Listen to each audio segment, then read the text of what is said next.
Welcome to the Slop Temple. We pray this video helps.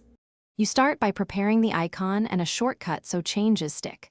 Right away, save your ICO in a permanent folder to avoid broken links. That's why location matters. Next, create or find a shortcut to Excel, EXE, or a specific workbook on your desktop. Once the shortcut is visible, right-click it and choose Properties to get into the actionable area. Make these steps first so you can change the icon without hunting for files later. Now you change the icon itself.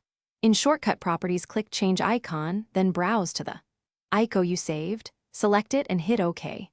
Apply the change and confirm the desktop shortcut updates. This targets just that shortcut because Windows separates shortcuts from file type icons. Once done, if you want the taskbar icon updated, unpin the old icon and repin this modified shortcut. Windows caches pinned icons and repinning forces. Finish by ensuring the icon sticks and handling common problems. If the new icon doesn't show, restart Explorer from Task Manager or sign out and sign back in to clear the icon cache. That often fixes it. Make sure your ICO remains in its folder because moving it will break the link.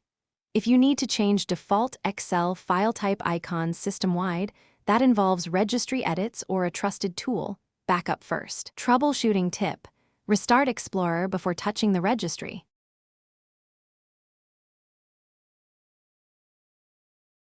Thanks for watching. Consider subscribing if we helped you.